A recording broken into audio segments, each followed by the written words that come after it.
am Maria Wolfchuk, Event Investor Relations Manager at Startup Network. Really excited to be here, really excited to help all of the startups today. And I'm really excited as well to introduce our guest. I'm really excited to introduce my colleague, Anna, who is the Chief Partnership Officer and CEO of Unicorn Cup. Anna, the floor is yours. A lot of news for you to share, and I'm sure that all of our participants today will be really, really happy to hear the news from you, because a lot of things a lot of news will be about our finals. Am I correct? Absolutely, Maria. Thank you very much. And I'm really glad to be here today with all of you. We are broadcasting live, so girls will publish our link for the broadcasting in chat, so you can share it with your family and friends, and they will know what I'm doing right now. And our event is happening thanks to our sponsors. Our platinum sponsor is Network VC California Seed Fund, and golden sponsor Silicon Valley Syndicate Club. Silver sponsor Sci-Fi Acceleration Program. And I would like to remind all of you that the winner of today's Unicorn Battle will pitch live at our Unicorn Cup finals, which will be happening on November 20th. And we are the world's largest startup pitch event in 2020 by geography and the number of the events already held. So we really are waiting for you to join us for the finals. We will have the most extraordinary startups from all over the world and top VCs and wonderful international guests. So please join us. We will have also, besides the live pitches of the winners of our Unicorn Cups from all over the world, the Startup Expo, where you can promote your startup to all our guests and visitors, and of course, enjoy all the preferences of being the part of this excellent event. This is the second season of the Unicorn Cup. Our preliminary local battles are being held on all continents this time, with participants from 125 countries over the world in 4 industries: health tech, fintech, AI, and general unicorn battles, with no special focus, but discovering the most prominent startups that will define tomorrow's future. We are in our company believe that all good things are happening when you have right people by your side. So we're welcoming partners and sponsors to help us to do this wonderful events that we're doing all over the world. Please contact our event managers, please contact me, and we will explore partnership opportunities some more. Let me introduce you to our ecosystem. We are a smart family of startups, businesses, projects, managers, professional scouts in one business space that makes it helps us efficiently to solve any problem in the field of innovation and startups. I'm happy to introduce you to the heart of our ecosystem, Startup Network.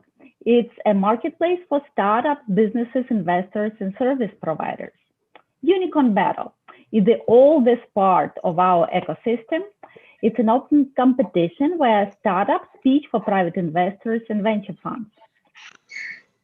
We had been doing our battle for 11 years already, have visited almost any country of the world and keep expanding more and more. So if you haven't seen us in your city or your region or your country, please reach out to us and we will happily do a battle with you in your region, city, or country.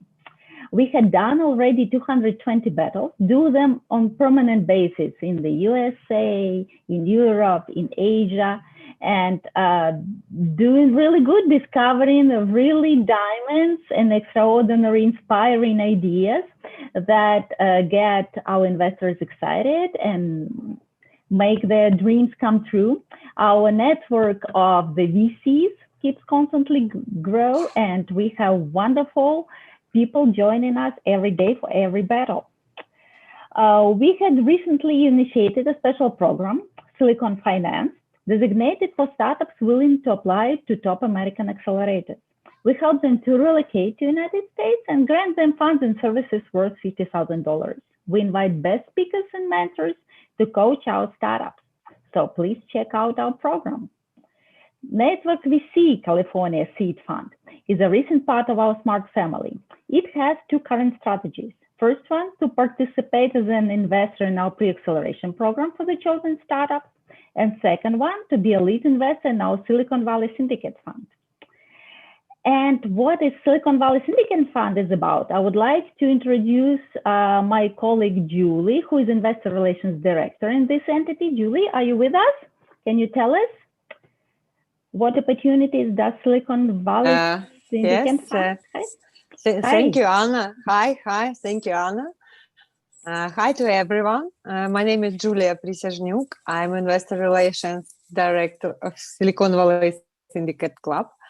We give an opportunity for private investors and business angels to invest together with us into the best startups that we can find through our global ecosystem.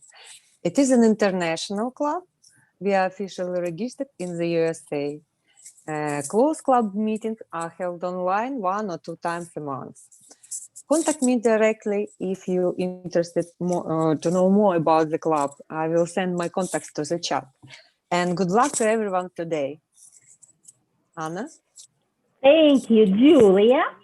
And I also would like to introduce you to our recent entity for the VCs.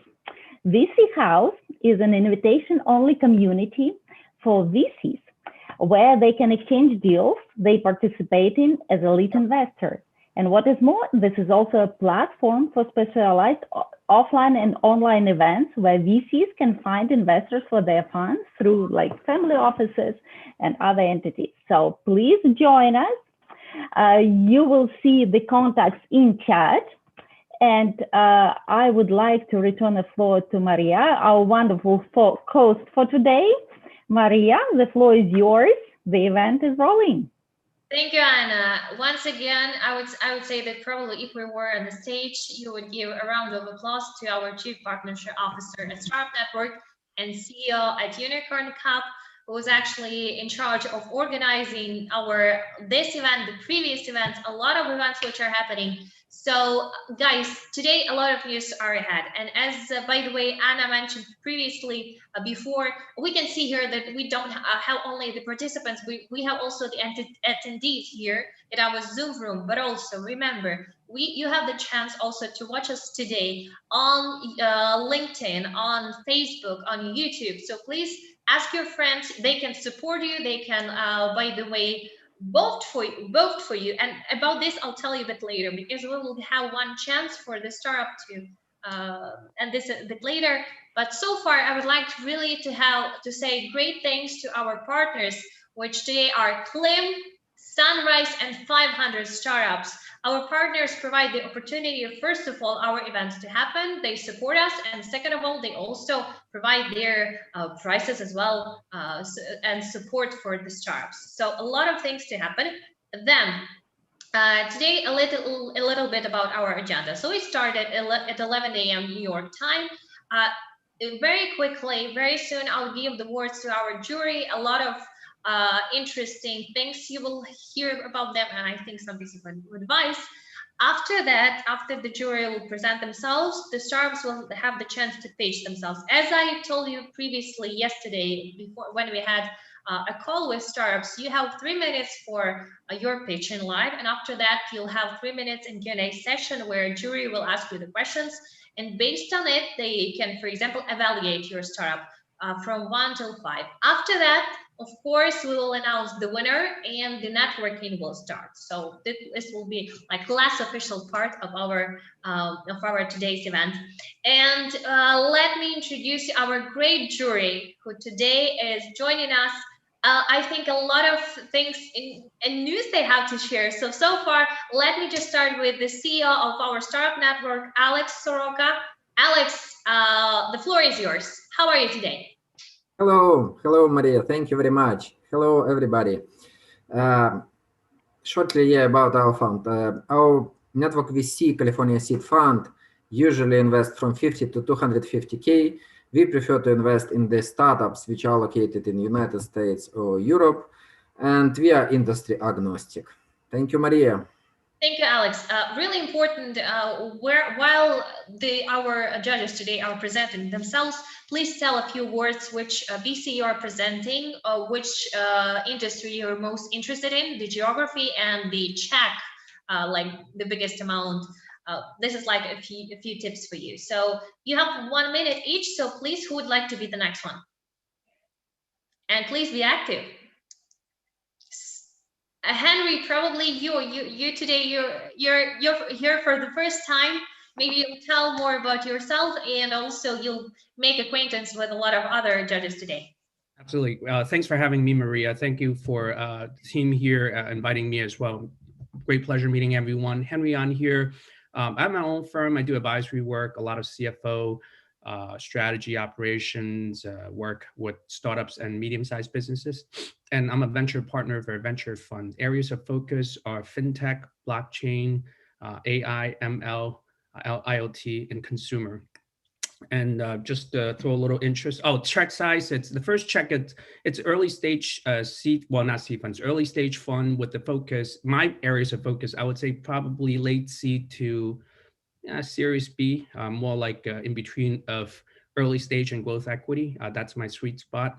And the check size is around 200 for initial check. It can go up to $1 million and more. Depends on the companies. So I've been just maybe a point of interest. I live in the States. The U.S. election, probably the most interesting of all time that I've seen. So looking forward to this coming election and look forward to see who's going to be the winner. Thank you for having me again, Maria. Thank you, Henry. By the way, talking about blockchain and fintech, you should definitely also join us for our next event. But this will proceed a bit later. Who would like to be the next one? Please be active. We have lots of judges today, and I would like everyone to speak out and tell once again about the industry they are most interested in, checklist, a bit about your VC fund as well, the geography, etc., etc. Maria, I'll go next. My name is Sudhir Kadam. I'm a venture partner at FIDA Growth Partners based in Silicon Valley. Our portfolio comprises of B2B frontier tech startups in AI, NLP, AR, VR, computer vision, IoT, robotics, wellness technologies, and autonomous enterprises. I'm very keen to look at some of the startups here which are dealing in autonomous enterprises today. My role at FIDA is venture building to put startups with early adoption on the right go-to-market path and provide market access for growth and scale. We are very, very exit focused. So looking for companies with early adoption, product market fit, and repeatable traction. Thank you. Thank you. It's Anton here with Anthony Shadim, Green Sky Capital. I'll go next. And we're a fund based here in Canada, early stage investor, seed Series A rounds, looking very broadly at companies that have business models or products that are backed by interesting and differentiated science and technology, strong IP positions. You ultimately write a check of about $1 million, currently investing to Fund 3, and they're largely looking at North American opportunities. Thank you, Anton. Who would be the next one? I can go on. Okay. Yeah, please go ahead, Osai. Okay, how you doing? Thanks. Hello, everyone. My name is Osai Garo, managing partner at Ripple Venture Capital. It's great to be here. Thank you so much for having me and really enjoying being part of this. Ripple Venture Capital leads seed investments in enterprise companies out of Africa. Ripple VC is a Bay Area firm, but the focus is enterprise companies out of Africa. We are looking at companies raising seed rounds at about $500,000, and we'd like to come in with a ticket size of about $250,000. Looking at companies that have a validated product, so at least 1 or 2 corporate customers who are paying at least $50,000 a year. Thank you. Thank you, Sai. And by the way, I just a quick request for everyone. While you unmute yourself, please also turn on the video and I'm asking everyone if it's possible, please turn on the video because we are broadcasting live. And that's why I think everybody would like to see your faces. You would like to see each other's faces, and it will be much easier and better, probably, definitely, when you see everybody who has joined us today. Okay, thank you. Who would be the next one? Then I go next, Maria. So thanks again. Great to see you, Maria, Anna, Alex. It's great to be back again. My name is Fredrik Tuk. I'm from Copenhagen, Denmark, where I work for Maersk Drilling. as head of innovation scouting. We are looking for startups, not only within offshore oil and gas, but also with carbon capture and storage, emission controls, and a lot of other interesting technologies within AI, and other things there. We are investing, we're both cooperating with the startups, but we're also investing up to $1 million in interesting companies for the future. And great to be here. Looking forward to hear interesting startups again. It's always a great event. It feels like being a family and coming home every time. And with that, we go over to India and Preti. Thank you so much, Frederick. Hello, everyone. My name is Preeti Chaudhary, and I'm the founder of LinkedIn Local India and the head of investments, partnerships, and alliances at InfoCrest LLP. Our check sizes are 25K to 150K, sector agnostic. Geography, primarily India at the moment, but looking at worldwide, for opportunities and alliances and partnerships. Thank you, Maria, Anna, and Alex for having me here. Like Frederick says, it seems almost like a family being back here time and again. Hello, Jordan. All the best to everybody participating today. Have a good day, and I'm looking forward to hearing to all the exciting pitches. So thank you very much. Thank you, Preeti. It's really nice to listen to, and Frederick, for this kind of feedback. Who would like to? Since Preeti picked on me, I'm going to pick up the ball. So good morning, everybody, and good morning, good morning. It's great to see all of you, Mr. Shadir, Mr. Abid, Preeti, Anna, Julia. I feel like I see you every day. I see you more than I see my family. So this is great. Silicon Valley Venture Group, we take investments of $30,000 to $300,000 checks in 300,000 to 3 million rounds, and we look at across all the board, all technology across the board, as long as we improve the human condition.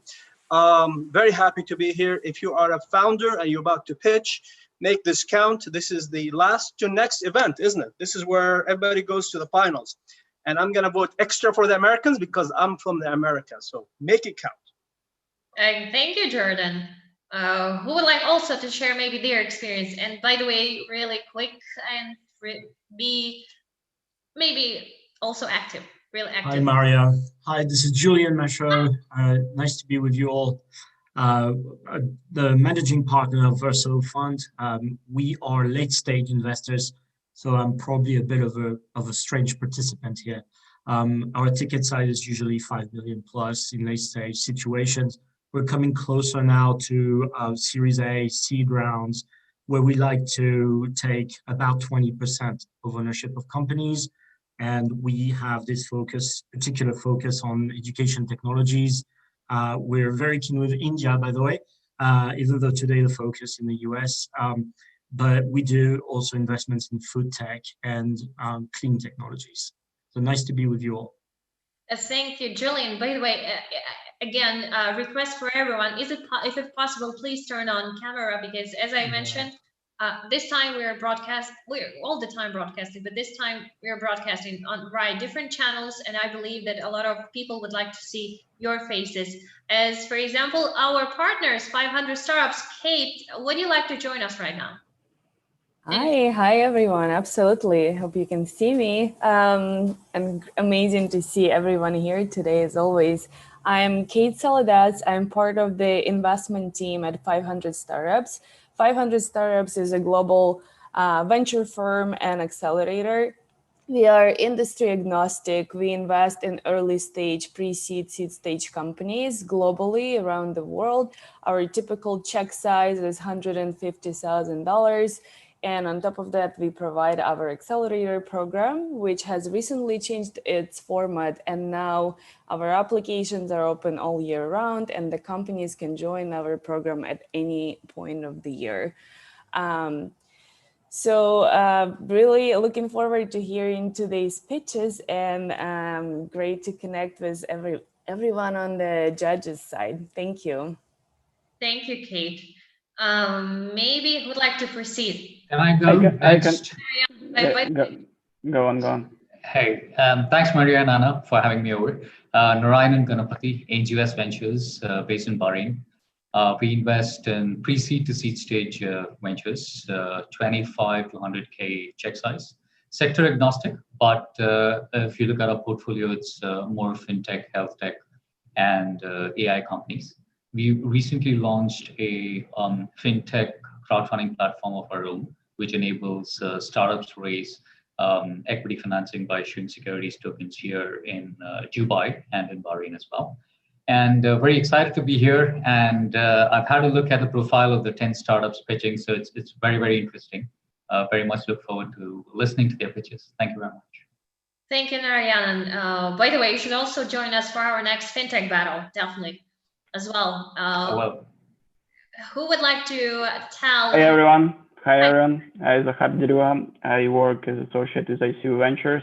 We are a London and Kiev-based venture fund. We invest in usually at late seed round A.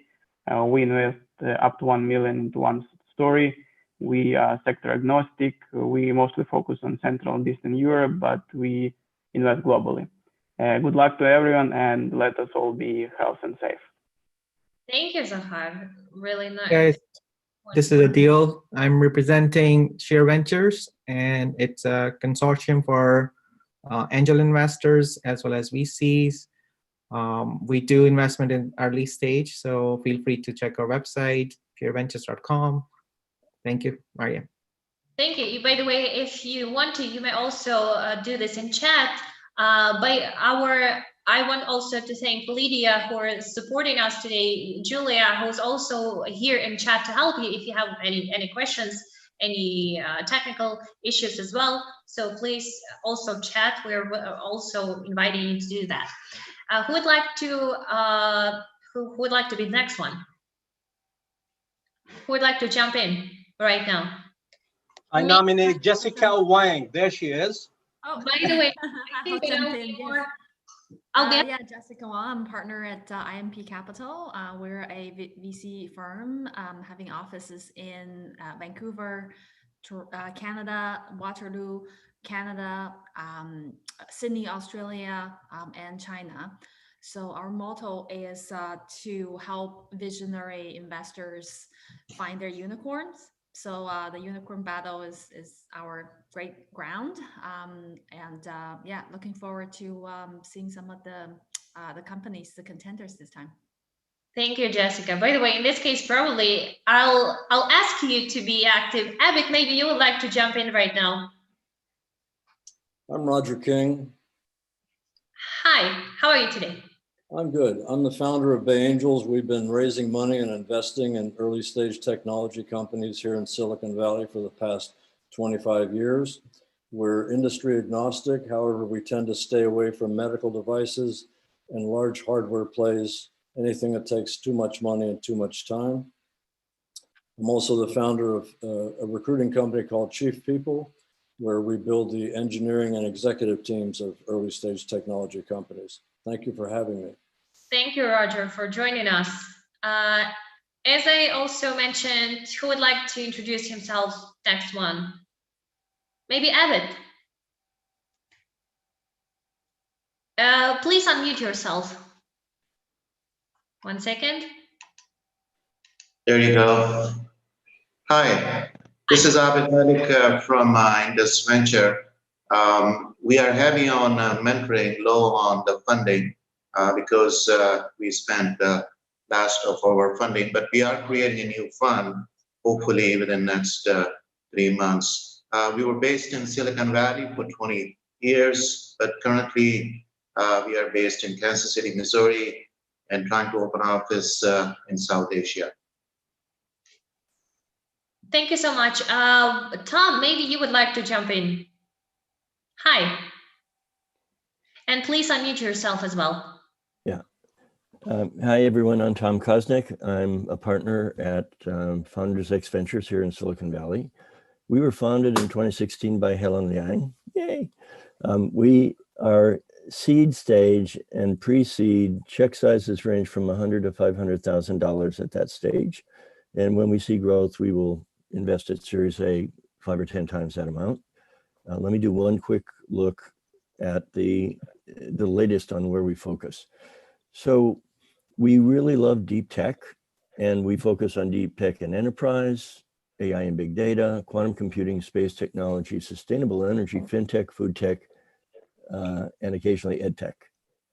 And we did the check size, right? So I think I'm very delighted to be here again, and I'm always amazed at the quality and the quantity of investors and startups who show up at this event. So thank you all for sponsoring it. Thank you, Tom. Also new today here is Chinaidu or Chinadu. How should I pronounce it better? Chinadu. Chinadu, thank you so much. Hi, how are you today? I'm fine. I'm Chinadu Onekwe. I'm a partner at O21 Capital. We're based in New York. We're investing in the future of commerce. So for us, that means consumer, retail, and financial technologies. We basically believe commerce is the bedrock of all global interaction. So we invest to help companies go global. We're investing $1 to $3 million in seed stage companies, getting 10 to 12% of the company. So, we're not investing so that they go global immediately. Our goal is to help them reduce the timeline from when they basically enter an international market. Those markets for us are Southeast Asia and Africa. Thank you, Chinadu, and thank you, Tom. I believe that Tom has somebody today who's helping him to vote, yes? Yeah, as I mentioned, like Mickey Mouse, or is it like Minnie? It's Mickey, yeah?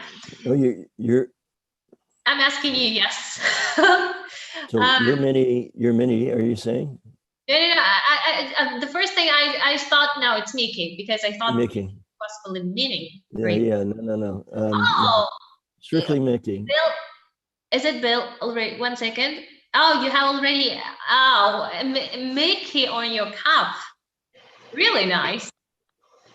So thank you. Oh, okay, we'll talk a bit later about California and etc. Jules, maybe you would like to join us right now and tell a few words again about your VC fund, which industry you're most interested in, geography, etc., etc. Hi, I just logged in, so instant on. All right. Good morning from West Coast, from California. Jules Walker. I'm with KPMG. My day job is working with KPMG Private Enterprise, and I'm on the business development side covering the US for KPMG Private Enterprise, which means that I'm looking for VC-backed companies, startups, and to work with KPMG and pitch our services, which there are 300 or 400 on any given day we could talk about. So let me know if you want to talk about anything. On a personal basis, I do a good amount of angel investing, relatively active. And so that's my interest here is a combination of the two. I don't have a fund, but I just love working with you guys, and Anna's one of my favorite people. So any chance I get to come on here, I am happy to do it. Thank you, Jules. Thank you for Jules. You know we cannot start without you, so that's how it goes. Jordan, Jordan is wearing a jacket today, you see? He is. He offsets my t-shirt, so that's good. Awesome. Absolutely. Okay, Aria, I'm ready to go on. I hope you too also. I'm sorry, Anna, but I believe that not everybody from our judges has presented. Or are we? Okay, am I missing anyone? Yeah. Still, I didn't hear any words from Keith. Oh, maybe he's too shy today to speak out. Peter, maybe you'd like to tell a few words. Yeah, I was waiting. I'll be short. Hey guys. Oh, hi Peter. For the sake of time, I'm with R2A Ventures based in Singapore. I'm actually in Toronto, so good morning. Being back in Singapore in November. We are focusing on early stage deep tech, med tech, anything to do with AI, robotics, cybersecurity, what have you, but it has to be impact driven. Just like Jordan mentioned, we're looking for any creative technology that makes an impact. We are operating in the Bay Area as well as in Canada, as well as open a house of medtech and deep tech in Luxembourg, and obviously very active in Asia Pacific. Thank you. Thank you, Peter. Keith, would you like to proceed? Hi, it's Keith. Today's Casual Thursday from Riviera Maya in Mexico. And so I'm tuning in to another great startup battle with a great panel of judges and some exciting startups excited to see. IPA equities, you can take a look at IPAequities.com. We are Series A investors. We write checks for 500,000 up to 10 million, Series A, Series B investments. Also, I'm the founder of Oraco.com, which provides PR and marketing services for innovative and disruptive tech companies. Thank you so much, Keith. I believe, has everyone present himself from the judges' part? Because sometimes it happens that judges sometimes join us a bit later. Dr. Ella Lee. Oh, really? We have Ella with us today. Yes. Hello.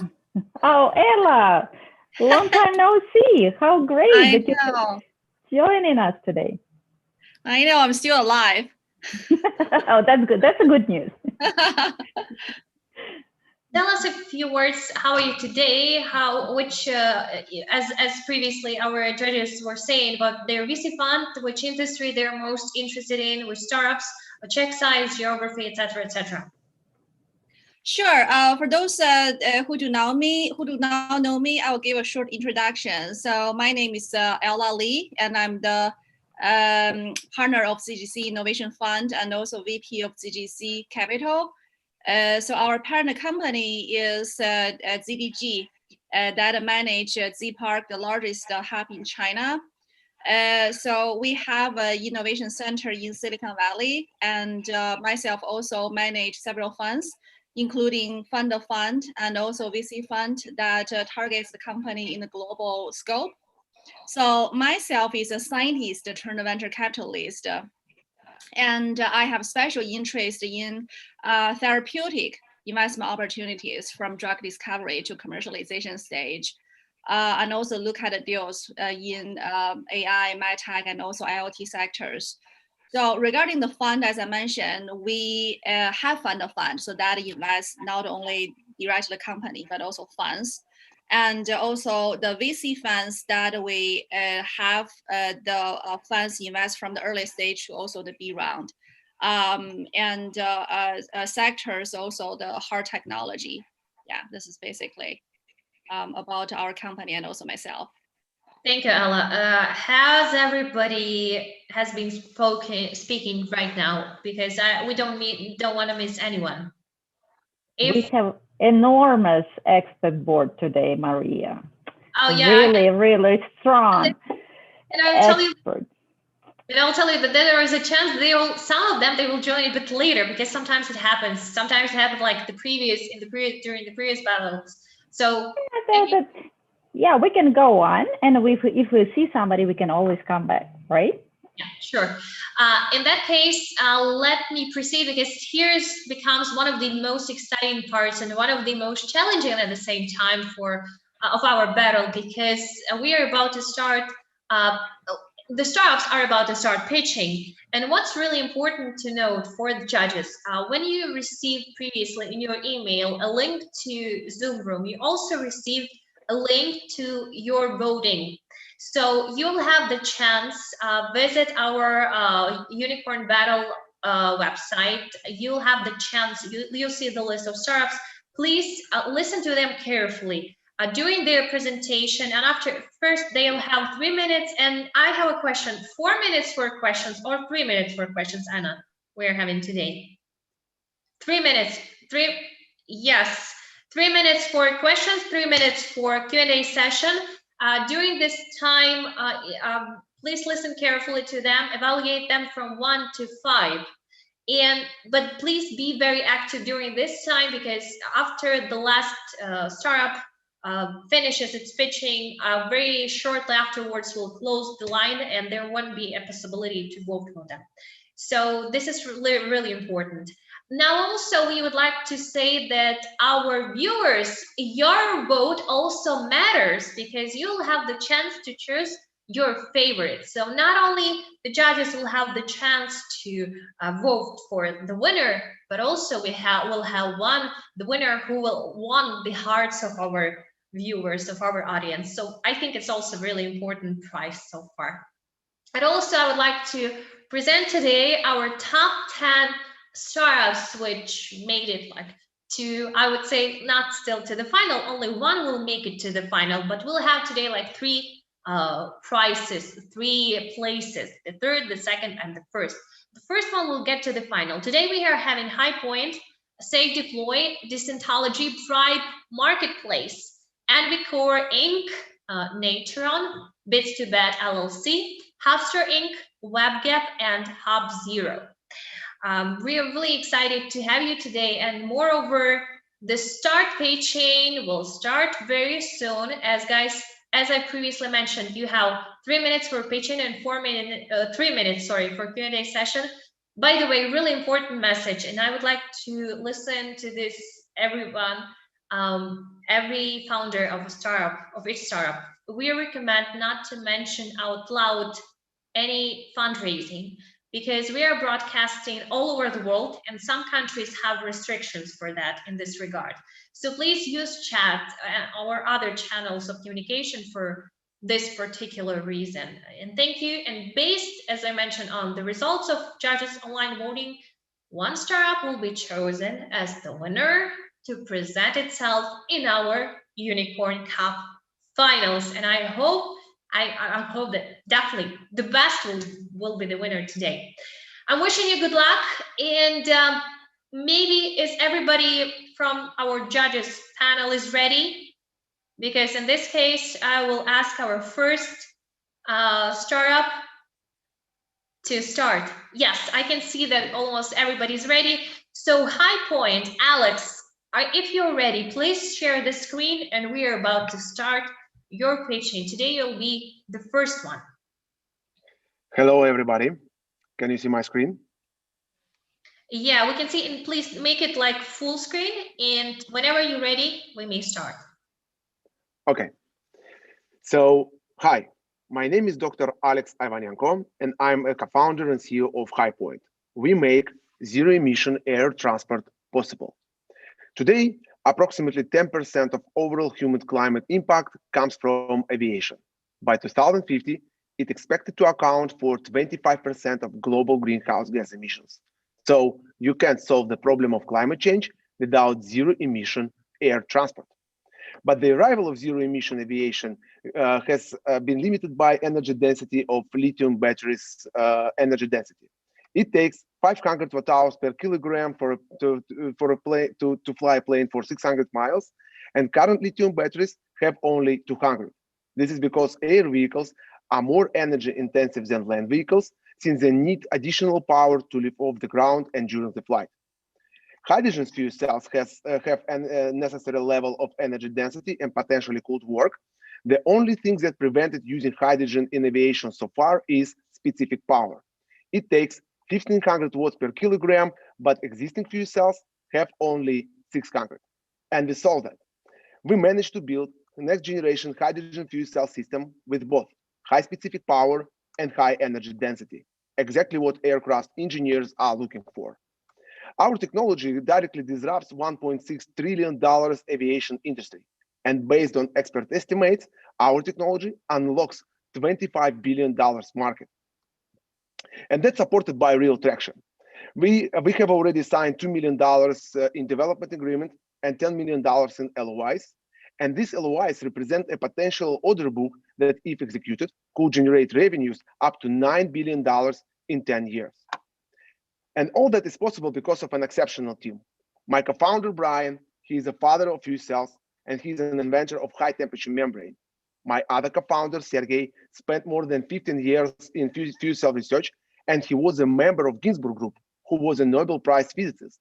Myself, I'm PhD in electrochemistry, but built my career in international business development at US corporations. I've been taking projects from R&D stage to fully commercialization. Our key advisors have been working in deep tech, aviation, and fuel cells during their entire careers. We are leading the way in global fuel cell research, and our team is able to address any complicated question and risks. And two major risks are technological risk and competition. But as I mentioned, we are no strangers to hydrogen fuel cell technology. We have already validated key parts of our technology by developing the best-in-the-class fuel cells for drones and robots.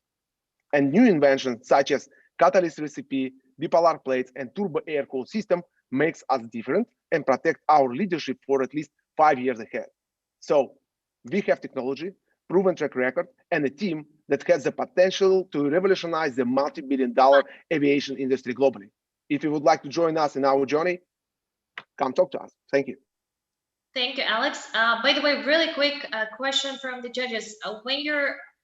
If you have some technical issues with finding the voting link, in our chat, our support team will help you in this case. Thank you, Alex. Almost on time.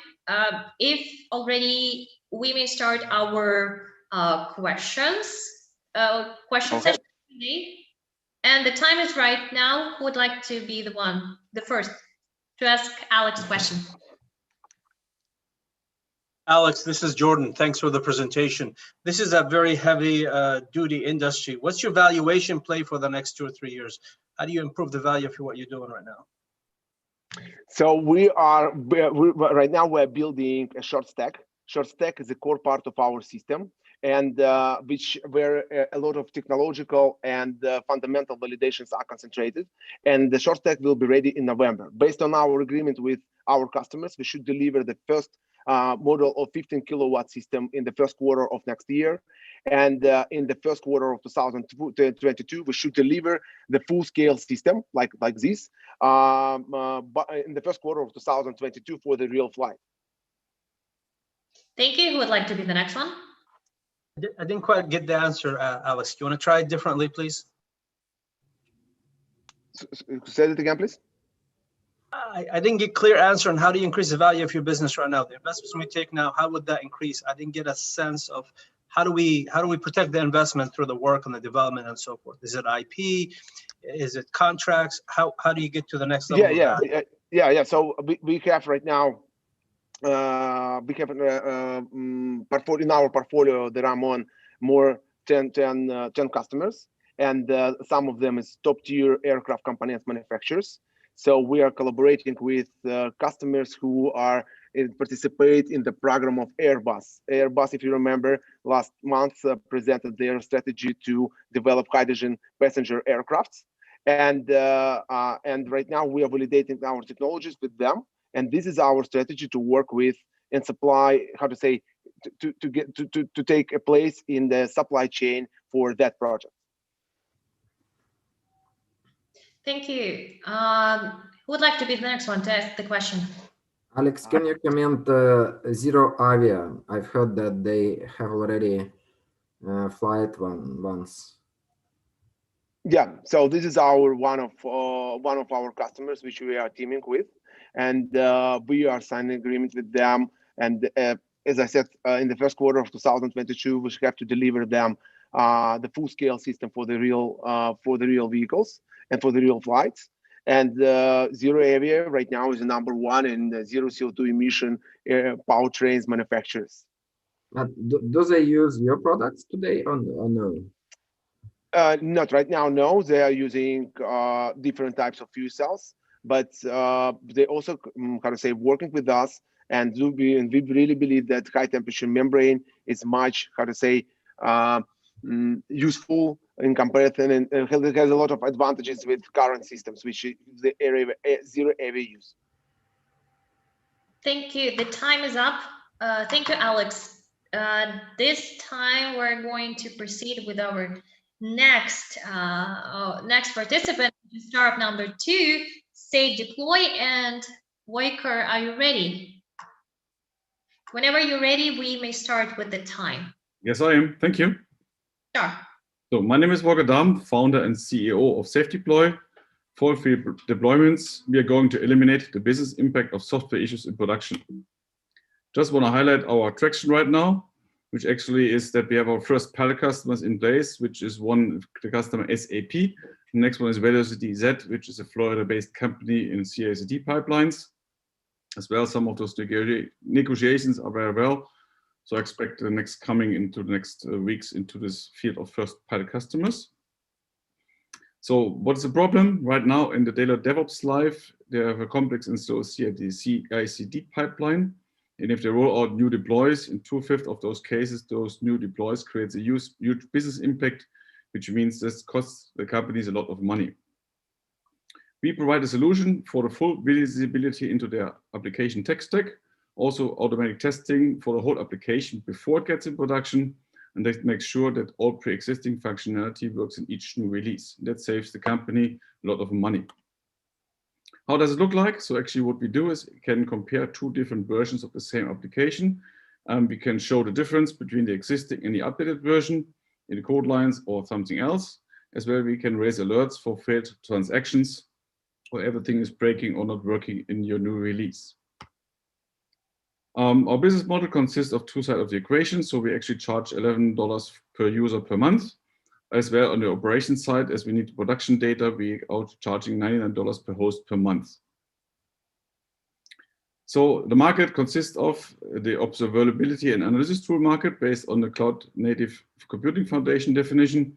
So on the whole, TAM is 120 billion in revenue, sum up of those companies in this field. And also we made our own calculation based on our marketing experts and potential outreach. The potential outreach could be to 1.8 billion in the next 3 years.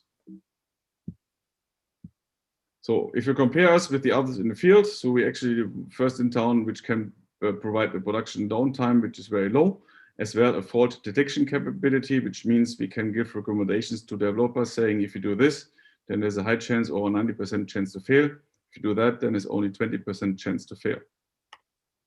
Just want to highlight our team here. So I have Meet Kinky here as a CTO, which is a highly recognized system architect and deep knowledge in CI/CD pipelines, as well Dilbrit as a serial entrepreneur with product strategy and execution, with more than 20 years hands-on experience in AI and large-scale and platform development. So our product roadmap looks like this. So actually we want to right now get into the MVP stage, out of the MVP stage, and want to implement this into the current pipelines of the customers. As well, we want to get our first customers in place and getting them paid. The next one, we put out some new features and also going to the growth phase with the fully automated version in 6 months from now. Why now? Well, we're part of some accelerators and also for Funding Lab, and we are looking for a lead investor until this year, and then we are potential acquirers to the next ones. So if you want to take part in this journey, I'm happy to talk to you. Thank you. A bit more than 3 minutes, but anyway, who would like to be the first one to ask questions? So Walker, just one question from my side. Did you do the pilots with those two companies yet, or did you say are you in the process of doing it? No, I was curious we to did know this pilot to the customers. Okay, what were the results like? Do you have any specific data points to show what the results were? Yes, we are going to out of pre-testing stage and we are going to put into production. Because we are using an agent technology, which means we have to go first in a pre-testing or pre-testing environment to show how easy it is to set up. And the next step is then going into production environment and getting the real data out of production. Oh, so that is not done as yet? In production, it's not done yet, correct. It's not deployed in production. But it's, as you asked, the data point is saying it's working in pre-testing. Volker, this is Jordan. Clarification, have you done any pilots with customers and what was the outcome of that pilot? As I tried to say before, we did this pilots with these customers as we had applied in their pre-testing system. We are now moving into the production environment to actually show the production environment how this is going to work. So success, and they move into the next level. Yes, correct. Thank you, sir. So Volker, I have a question. It's a technical question. Are you only doing it for deployments or are you also doing production monitoring? As we need production data, we can do production monitoring, but we are not a full-blown APM solution, which means we are not going to raise any alert. If we get to know from production, yes, there's an issue, we can provide those data with our unique root cause analysis tool and makes it easier to find those root causes. But we are not made for kind of setting alerts and looking really what's going on in production. But it will support canary deployments and blue-green deployments. Yes, correct. We can support them as well, correct. So your product, does it solve more of the technical problems or focuses more on the business side? It's focusing more on the business side to actually avoid those huge business impacts which gets created by new deploys or new updates into your landscape. As well as we have a unique root cause analysis tool, which allows you also to be much faster to get into get to the really root cause and fix it. Volker, there's 8 countries on the call and a lot of investors. Other than money, what would you like some of those folks to do for you if they connect with you today? Well, if it's 8 countries, I would love to get connected and get some other customers on the plate than which we have right now. Is there anything specific you want us to focus on? Like I said, it would be great to get to the next level of pilot or pay customers. Time. Thank you so much, Volker. By the way, you may, if you still have some questions, proceed it in chat and ask additional questions, some of our judges, but we need to proceed because the time is up. Our next startup, which is to participate today, is Decentology. And by the way, if I'm not mistaken, today we are having 2 participants, Chase and Nick. That's right. Yes, we'll both be chatting. So, hi, I'm Chase. I'm a co-founder of Decentology. Oh, are we good to go? If you are ready, we may start. Yes? We're ready. Yeah. I think so. So I'm Chase. I'm a co-founder of Decentology, and I'm here with my co-founder, Nick. So Nick is a serial entrepreneur. He's had 2 venture-backed startups, 2 exits, has a lot of expertise in building amazing developer communities. And I'm a student who's super passionate about blockchain. So we are a vision-driven company, and we're on a bold mission to make decentralized technology really the way that we do things around the world and in pursuit of a more equitable world. So when we first got into this technology, we realized there's a really large problem, which is that building blockchain applications is a huge pain point. So our solution empowers developers to build blockchain applications and unlock the power of this technology that everyone always speaks about. So we can look at a comparable company like Xamarin, which was acquired by Microsoft for $500 million. So Xamarin made it really easy for C# developers, millions of them, to build mobile applications without having to learn Swift or Java and not having to deal with all the complex tools behind that development cycle. We're doing something similar with blockchain application development. So our tools make it really simple to build blockchain apps without having to fuss with all of the complex tooling.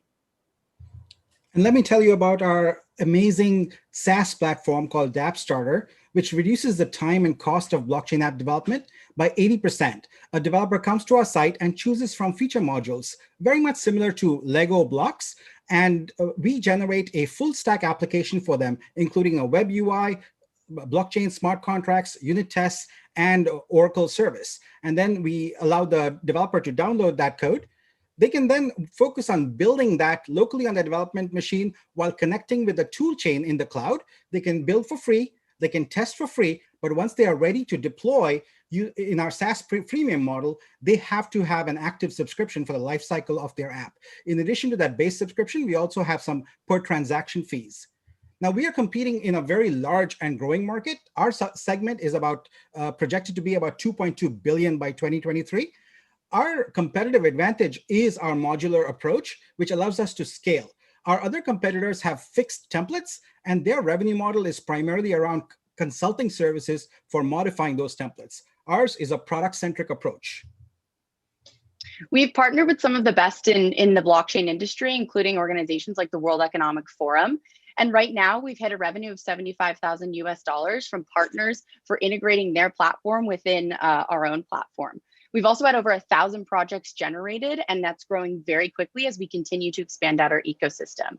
So right now we're raising a seed round, and that's for an 18-month runway. The goal there is to create 25,000 projects in our ecosystem, add modules to different features, and we're really focusing on collectibles, which are a very specific segment of this market, and manufacturing and IoT. And the goal there is to get to a revenue run rate of about 500,000. We're currently self-funded with an investment of $50,000 from Nick. And we are really excited because we're seeing a lot of traction. So I will call out one of my favorite quotes, which is, "You guys came in on your white horse and made dApp development so easy." So developers are absolutely loving our product. Now we're looking for investors and partners to join us on our journey to make the world more equitable with decentralized technology. Thank you. Thank you. Thank you. Nick and Trace, Henry on here. Quick question. So, can you maybe share your thoughts in terms of, making the sort of the development side easier? How technical does the developer have to be? Can you maybe just share very high level thoughts there? And I have one quick follow-up. Absolutely. So what we are looking for is to help web developers who have skills in JavaScript, HTML, CSS transition into blockchain development. So the basic requirement is for them to be proficient with web development. And the quick follow-up is, I think you talked about, I think there's one slide you talked about, I think your app, it's more customizable. And then you talk about scalability. Typically, those two words don't go hand in hand. Can you share your thoughts? How can you be more customizable, but at the same time being scalable, please? Well, I would maintain that when you are customizing at the onset. Sorry, can you share that slide so everyone can see what I'm talking about? Yeah, absolutely. One of my favorite topics for blockchain. Yeah, so what we do is we take common smart contract design patterns and abstract them into feature modules, which the developer then checks off. And what we have created an intelligent code processor in the background that we call hypergrep that puts together and generates the full stack source code for them. And so as a result, the developer now is about 80% of the way. They add 20% of their unique functionality, and then they can deploy it. So the scalability question is really removed from what we are focused on, because once it's deployed, the blockchain scalability kicks in. But at the code level, we just have to keep adding more modules, and we can do that infinitely. Thanks, guys. I'll you back the floor. Thank you. Who would like to be the next one? Hi, this is Keith. I have a question. What is your differentiator between Strongblock that was created by David Moss, who built the EOS blockchain?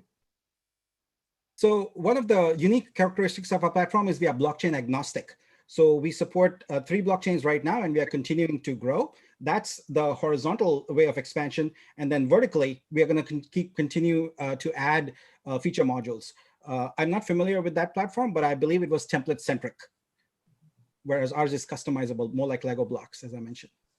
Yeah, they're coined the WordPress of blockchain. But you may want to look into them. You may want to look into them. Yeah, and I'll say additionally, in terms of that, we don't handle the infrastructure side, which a lot of these companies do, and it seems like they do as well. We're much more on the application layer, so we don't touch nodes, we don't touch any of that. Okay, they're underneath you then. Okay. Yeah, exactly. Which allows us to not get into DevOps, which can get commoditized if you're not careful. Sure. Hey, Nick. Sorry. How many applications are live on your? How many real life application live on your application? So we've had a couple of applications that have been created. At the moment, there's about 1,000 projects that have been generated, but we are working with a couple of customers, but they are not yet live. This is a nascent market, so it's hard to find really good applications that are already live yet, but we are working hard towards that. And there's some announcements forthcoming in the next couple of months. If, for example, you still have questions for this specific startup, please write in the chat and you may contact, but we need to move forward. Thank you.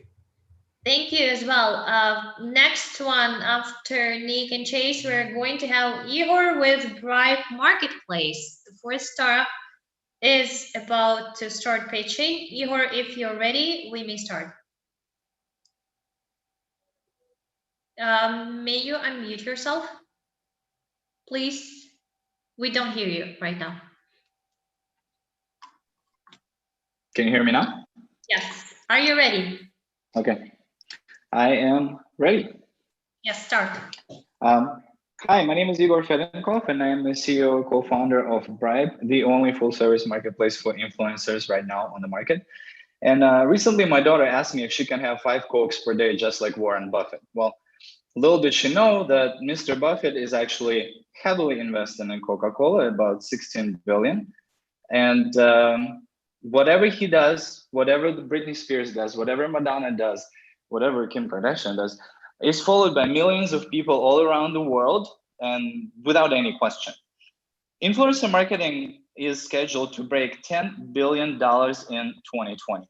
Brands want to have access to the full inventory of influencers, and influencers want to see what brands have to offer while everybody wants it on the same platform instantaneously. Well, here's the problem. If you think e-commerce, you think Amazon. If you think ads, Craigslist. If you think influencer marketing, well, it's probably the Kardashians again. But realistically, majority of the platforms that are available right now are designed to search. They're quite costly, sometimes poorly built, and extremely confusing, especially for the newcomers. So the unified, transparent platform marketplace like Bribe is becoming the solution. What we're doing, we are democratizing influencer marketing. We offer it to lower to mid-level brands and influencers. We eliminate the entry barriers and allow them to communicate directly and basically perform any aspect of influencer marketing in a secure and user-friendly environment. Bribe's revenue comes from the commission on influencer deals that are done on the platform, brand subscriptions, as well as the sale of influencer engagement stats, kind of like checking their credit history before you actually get to deal with them. Like Fiverr did many years ago, we are offering pre-packaged services by influencers. We call them packaged bribes. Minimum fraud, because the deal flow is actually kind of escrow-based, direct communication, and a very, very simple and user-friendly interface. Traction since May of 2020. We have over 200 million audience reach worldwide, over 7,000 validated, registered, and active users on the platform. We're listed as #4 in top 25 influencer marketing platforms in 2020. Registered trademark, have been featured on Forbes, etc. We're extremely fortunate to have Cooley LLP as our advisor. Their client list includes Google, Facebook, Snapchat, Uber, SpaceX, and very much known enterprises around the world. Our founding team consists of myself, our COO and CIO, both with about 2 decades of experience in entrepreneurship and 5 successful exits, as well as technology, and 3 more teammates that are working on branding, design, and marketing and social media. We are looking for a seed investment or a convertible note to reach 350,000 active influencers, which will result in $18 million in sponsored posts on the platform, which will consequently lead to 3.5 million revenue in 18 months. Also, additional marketing, additional development. Exit plans, 5 years, merger or acquisition by a larger platform, 7-year IPO. Thank you so much for your time. Hi, Igor. Henry on here. I'll start up again. Can you share, Hey, Henry. I think there's one slide you talked about how you eliminate entry barrier for mid to low influencer. Can you share your thoughts on that? And then I have one quick follow-up again, please. One of the biggest entry barriers is, like I said, it's really tough to understand how influencer marketing works, although the concept is extremely old. Majority of platforms right now that have been successful are glorified search engines. So you come in, you pay subscription, you find a number of influencers, and then you're stuck because you need to be able to contact them directly, you need to be negotiating, and you need to complete the deal. For that, you need to use a separate platform for financials, separate platform for direct communication. What we did, we basically recreated Fiverr for influencer marketing. We put it all in one platform. It's secure. We control the flow of funds. Direct communication is also filtered for any kind of profanity. All the users are vetted and validated to get onto the platform. That's why we only have about 7,000 users, but they're all validated as opposed to tens of thousands of just flat and empty statistics. The entry is free.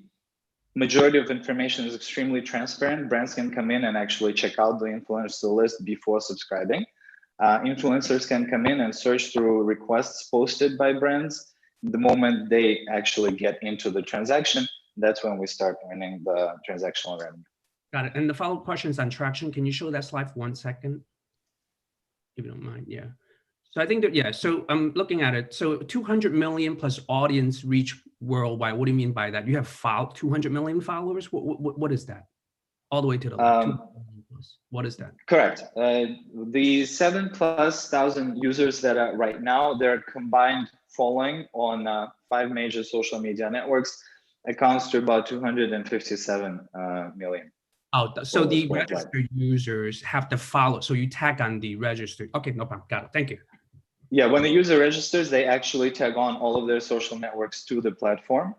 And that way we are able to create the analytics and the stats, and the brands are able to see when they access an influencer or a group of influencers, what kind of actual worldwide reach their campaign is going to have. No problem. Thank you. You So mentioned a Chinadu here, prepackaged offering. Can you give us an example of what that would look like? You want me to actually show you the platform? Yeah, just give us an example of what your prepackaged offering would look like. This is not a part of this. I do not want to waste a lot of time, but imagine if you go into the dashboard of an influencer, what they have is 3 different cards. Bribe 1, Bribe 2, Bribe 3.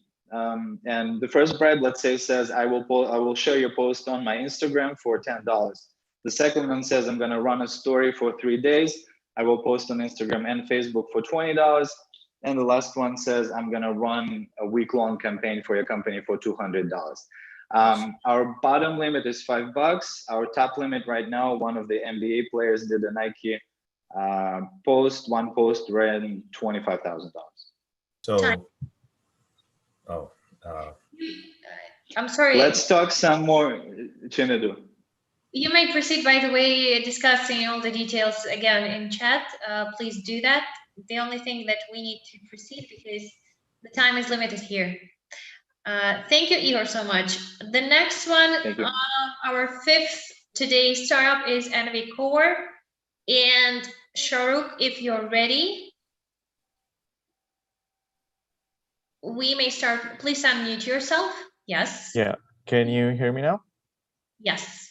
Perfect. And the screen is visible. Yeah, the full screen. Perfect. Good. Okay, perfect. If you're ready, we may start. That's great. Okay, let's start. So hello, my name is Shahrukh Shamim, and I'm the CEO and co-founder of NVCore. And we are accelerating the transformation of mine tailing ponds into thriving habitat. The mineral and oil extraction are major resource extraction activities, which basically involves excavation of large amount of desired mineral ore. The ore is then processed through which the raw materials are extracted through a series of processing steps. However, this extraction operation generates exponential amounts of wastewater, or commonly known as tailings, that are stored in open containment areas called tailing ponds. In Canada alone, the tailing covers a disturbed land of 250 square kilometers, store enough of water to fill over 18 million Olympic-sized swimming pool, and has adverse ecosystem effects due to their toxicity. The commercial available tailings treatment technology span from chemical to mechanical operations. However, all the developed treatments are in most cases very energy intensive and too costly to operate, while the poor solid liquid separation achieved contributes to the unsustainable recovery of the disturbed land, which takes more than 20 to 30 years for a complete transformation from a disturbed landmass to a reclaimed land. At NVCore, we took upon this challenge and invented a solution that changes everything. We provide the first fastest transformation technology in the world. Our treatment solution for the mining industry takes only 5 years to clean up the toxic tailings following the treatment. The process that we have developed is easy retrofittable and entails no additional capital investment, as the existing tailings facilities in the client sites can be utilized. In addition, the process offers 60% of the operational expense reduction. And basically because of the use of low-cost chemical agents. Due to the specific chemistry behind our treatment process, the efficient solid liquid separation can be achieved. And we recover 60% more water than our competitors for the recycle operations. Currently, there are close to 2,000 active tailing ponds around the world. NVCore's technology are targeting a total market estimated at $30 billion. And out of this size, our obtainable market is measured at $1.7 billion based on our current industry interactions. So to capture this market, we will implement a business model combining the treatment technology licensing to the mining companies and licensing to the chemical manufacturing companies, since we are using commercially available treatment chemicals. On our development road so far, we have raised more than $425,000 in non-dilutive funding and secured our first mining client. Going forward, we envision revenue generation in the first quarter of 2022 in the range of $3.4 million on an annual basis. Envicore team has diverse backgrounds as business and technology development and brings vast experience in technology commercialization. With this, I would like to conclude my presentation. Please reach out to me via messages if you need more information. Thank you. Thank you, Shahrukh. Who would like to be the first one in our Q&A session? Yeah, this is Ella. So who are the other players in the market, and what is the largest differentiator of your company compared to theirs? That's a great question. I'm going to take you through this competition slide. So right now, the status quo or the currently implemented process is a polymer technology that is being supplied by SNF, BASF, Camara, DuPont, all these big major chemical manufacturing companies. And the major differentiator of our technology is basically the price of the treatment per ton of dry treated tailings, where we offer 60% cost reduction. So if I just compare to one particular mine site in Alberta, right now, the tailings production from Canadian Natural Resource Limited mine site is 72 million tons of tailings per year. With current operating expenses with the polymer process is $42 million, but with our technology, we'll solve it in $18 million. Additionally, the reclamation timeline, that means conversion from a disturbed to a reclaimed land, for the current process is around 30 years. But with our process, it's only 5 years. That means an additional savings on the side of reclamation cost handling and even on the future liability reduction. Thank you. Who would like to be the next one? We still have time. Yes, I have a question for you. Could you tell us more about the first client? What does this entail in terms of revenue, potential profitability or margins? Definitely. So right now, the first client that we have secured is Sherritt International Corporation, and their operation are basically in laterite tailings or nickel and cobalt metals specifically. Their operation is mostly based in Cuba and Madagascar, where they are operating the mines.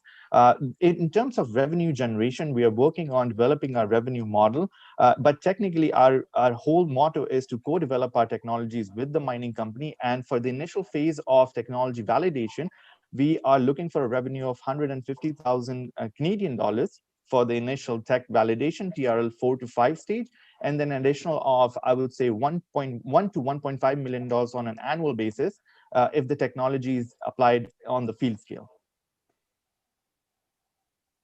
I have a question. Yeah, please, Tom. I have a particular interest in the ASEAN region. And my first question is, how big is the problem in that part of the world? And second is, do you have plans to, I guess, prioritize it as you go to market? Sure. So right now, our whole focus is on the Canadian market, because in Canada itself, you are very heavy in mining, especially on the British Columbia and even in the Ontario side. So we are definitely looking forward in working with, for example, companies like Tech Mining and even Pan American Silver. So we are in discussion with these mining companies to start a dialogue on co-developing these technologies, because if you go from different mine sites or different even metal sectors, you'll have a different problems. And all these problems are really huge. For example, tech mining, and even in British Columbia, Canada, you have 109 tailing ponds situated, which needs to be reclaimed as soon as possible. So definitely that's our plan. And we are first of all working pretty aggressively on validating our technology with Sherritt International, and then moving on with let's say, copper industry, which is actually very huge in Canada. Thank you, Shahrukh. The time is up. Please, if still you have some questions for Envicore project, proceed in our chat. But we are about to proceed with our today's startup, which is Natrion. Alex, if you're ready, please share the screen. And if I'm not mistaken, please unmute yourself. Yes. Everybody see my screen? Do the full screen, please. All right. Hello, everyone. My name is Alex Koskov. I'm the founder and CEO of Natrion. We're an innovative new battery startup developing the next generation of energy storage for widespread solar power adoption. So one of the central issues that we're tackling is that more than half of all US military casualties in Iraq and Afghanistan actually occurred at some point in the supply chain of diesel fuel for power generators at American bases. And solar power paired with battery-based energy storage could theoretically replace this huge human and financial cost. So why isn't the Defense Department using this? Well, the current lithium-ion batteries used in energy storage devices have this volatile liquid electrolyte component that can easily boil and actually explode. For instance, this installation in Arizona that caught fire last year, injuring 4 firefighters. And because of this, these batteries have not only become highly restricted in the military, but also numerous civilian segments. For instance, these market-leading products for residential and commercial rooftop and other forms of solar arrays made by LG and Tesla are actually banned in New York City, despite it being one of the potentially largest solar markets in America and many other American cities as well. And so that's why at Natrion we've developed System 6. This is a brand new battery where we've essentially swapped out lithium for far more cheaper sodium and used a proprietary new ceramic salt electrolyte that is incapable of catching fire. And by completely removing this risk, we're also able to cut down the cost of our manufacturing by 40% on a cost per kilowatt hour basis as compared to lithium batteries. And with our initial System 6 product suite, we intend to target a $14.4 billion addressable combined military and civilian market. And the way we're doing that is we're partnering with New York solar installers to partner System 6 with their existing solar products. And on the defense side, we're working our way through the SBIR grant process to fund R&D towards phase 3 contracts. We're on track to pilot in the military by 2022 with these trailer-mounted systems that you see here. And the following year, we'll launch a 16 kilowatt hour unit for residential and commercial applications. We also have a special relationship in New York. We're based out of Binghamton, New York, and are part of the state-funded Energy Accelerator.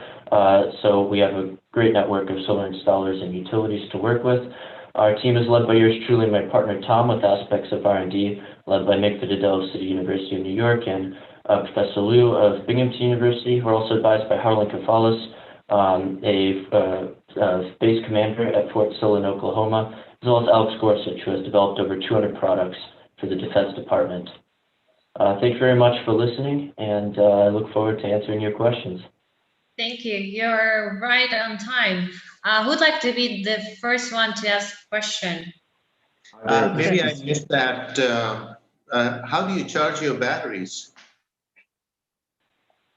So these batteries, these are for renewable energy applications. So you'd be pairing them with the solar array is what we're intending here.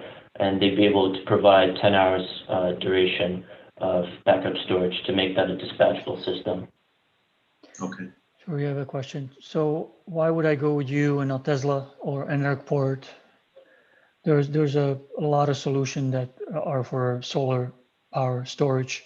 SunPower has also a third-party vendor that provides that for home installation and so on. So what makes you different? Sure. So as I mentioned previously, New York and some other cities, they have you have to meet this UL 9540 certification, and currently not a single lithium battery-based system, whether Tesla or otherwise, meets it. In other words, there's none of these batteries can be used in New York and elsewhere, also in the military, although they have their own safety standards. So we really want to be the first to actually be accessible in these markets. Okay, so there's no other competitor that uses the same or non-lithium based batteries? Well, there are other sodium battery startups, and so far as we could tell, they're targeting larger utility scale applications. Hi, this is Keith. What sets you apart from Zinc Air batteries from a company like PowerIt? Sure. So Zinc Air, again, that's typically, so we're looking at target basically kilowatt hour scale applications. Usually Zinc Air really becomes cost effective megawatt hour utility scale. So we really want to fill residential, commercial level niches. It all has to do with basically the energy, the performance specifications of these technologies. The next one, we still have some time. How do the batteries compare with others in terms of performance? Sure. So at the cell level, we have an energy density of about 150 watt-hours per liter. So that's about half of what you get from a really high-performance lithium battery. But that's basically, we've optimized our system for this application where energy density is not as critical as the safety and cost efficiency aspects. So not something you can use for an electric car, but definitely optimized for this application. Hi, Alex. Can you give us a feel for revenue, what you're projecting going out 1, 5, 10 years? Yeah, sure. So in our first year, with the launch of the 16 kilowatt-hour unit, we hope to make $500,000 in revenue. And then basically, we'd be able to quintuple our production output from there because we're partnering with a gigafactory in the UK that will actually be the first sodium battery gigafactory in the world. And we'll have a quarter of the capacity designated for our battery system. Thank you, Alex. So, I just wanted to clarify. So year one is 2020, 2021. When is year one? Year one would be 2023. 23. I'm really sorry. And could you please proceed with within chat with other questions, because I can see that there are still some questions for Alex. Curious about his project, about his startup, but unfortunately, because of the time limits, we need to move forward. And that's why I would like to ask Shredder to prepare with his bed-to-bed presentation. If you're ready. Can you hear me now? You see me? And can you hear? Yeah, hi. Yeah, let me just share screen. Yes. And have I correctly pronounced your name? Yes, you have. Thank you. Yeah, thank you. Please do the full screen, and I'll start counting the time. Okay, great. Thank you. Hi there. Good afternoon, all. My name is Sridhar. I'm the CEO of bitbeds.com. We are a team of 8 people distributed across UK, US, and Israel. We have a good mix of skills and good experience in vacation rental business. Before COVID, low occupancy rate was an issue in hospitality industry. On an average, 4 out of 10 rooms used to go unsold. But after COVID, it was a disaster. Travel and tourism has come to standstill, and many big players are struggling to survive with traditional booking services. Soon, situation will change. Tourists are mainly looking for COVID-compliant booking services, keeping social distancing, other do's and don'ts of COVID in consideration. So we see a great opportunity here. So what BitBeds offer is a secure, high-tech online booking platform where customers get unbelievable deals at unbeatable prices through our proprietary AI algorithm. We take extra measures to review the properties to make sure that they follow COVID guidelines. And it also helps property owners to increase occupancy rate, sell more products and services, and make more profit. We offer 3 main services: traditional booking, negotiated booking, where customers can negotiate room rent directly with property owners and get deals. And third one is BitBeds can find these deals for them, matching the affordability of customer and keeping property owners minimum acceptable rent into consideration and other factors as well. The bespoke algorithm does this piece. And we also offer property owners to make their property unique by selling additional products and services. So platform is a multi-device, multi-language, rich featured platform. Its algorithm takes care of host expectations, guest affordability, and also many other factors along with that. We are live, and this is a sample booking card that you see. This is our negotiation page. Our mobile apps are live. And in terms of market, it's a huge market, 15 billion in UK. US is much, much bigger. There's great opportunity here. And if you look at the competition, there are big players and small players in the market. They all follow this opaque business model where customers and property owners never interact with each other directly. So this gives them a property owners and they have no control over the situation feeling. What we follow is a transparent business model where customers, owners meet virtually and agree a price. This makes customers easy, saves time and save money, and property owners make more money. And in terms of pricing, hosts retain 91% of the booking amount of all successful bookings, and it's free of cost for customers. And this is our finance forecast for 7 years. And as you can see, there's a high growth potential. Thank you. And if you have any questions, please let me know. Thank you. Really good on time. 3 minutes, even 2 minutes, 58 seconds. Thank you, Shridhar. Who would like to be the first one to ask the question? Hard. This is a quick question and a simple one. Near future, maybe even post-COVID, do you think Airbnb will make a strong comeback? If yes, why? If not, why not?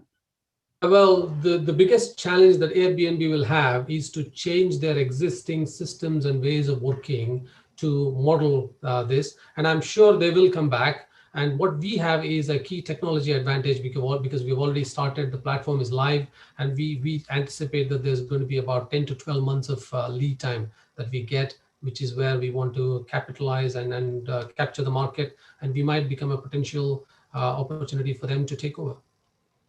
Why don't you de-risk the opportunity for us for the next 12 months? Because most of us aren't convinced there's going to be a market for what you do for the next 12 months.